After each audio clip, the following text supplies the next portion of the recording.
আপুনি কিমান আগত আহিছিল আজি 1.5 বছৰ হৈছে কি কি বেমাৰ আছিলে মোৰ গাটো ফুলা আছিলে আৰু কিডনিটো অলপমান অসুবিধা আছিলে লিক আছিলে মই গুৱাহাটীত ঔষধ কৰাইছোঁ আপোনাৰ পিছত তাত নকৰিলে ইয়াত আহি পहुঁচিছে আপোনাৰ নামটো মহম্মদ ৰফিকুল ইছলাম ঘৰ ক'ত ঘৰ কপাৰবাৰী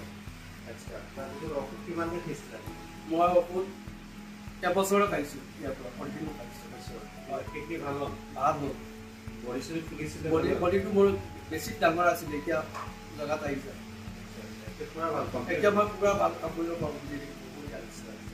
আপোনাৰ আপুনি আজি প্ৰথম আহিছে তেওঁ লৈ আহিছোঁ আপুনি তেখেতক লৈ আহিছে হয় আপোনাৰ ছোৱালীৰ প্ৰব্লেম ছোৱালীলৈ দেখাই দিয়া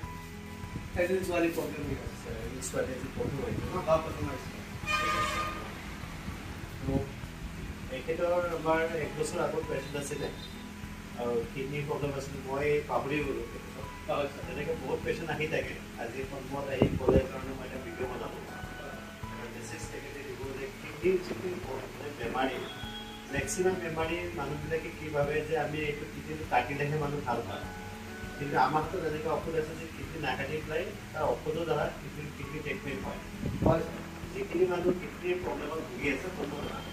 মই গুৱাহাটীৰ পৰা ঘূৰি আহিছোঁ যিখিনি মানুহ কিডনি প্ৰব্লেম আছে মই এইখিনি ক'ম যে আপোনালোকে বিনা নুবুজি পেলাই ভালকৈ বুজি পেলাই আপোনাৰ আয়ুৰ্বেদিকৰ দ্বাৰা ট্ৰিটমেণ্ট কৰি পেলাই নাকাটি পেলাই আপোনালোকে কিডনি ভাল কৰিব পাৰিব ষ্টন যদি যিমান থাকে 16, 17, 18, 20 mm যদি মানে ষ্টন থাকে তথাপি আপোনালোকৰ ষ্টনটো আপোনাৰ ঔষধৰ দ্বাৰা আপোনালোকৰ ইলাজ কৰিব পাৰিব আমাৰ ইয়াত হয় আমাৰ ইয়াত আয়ুৰ্বেদিক ঔষধটো আছে ভাল ঠিক আছে এইখিনি মই মেছেজ দিলোঁ যিখিনি কিডনি বেমাৰী আছে সকলো কিন্তু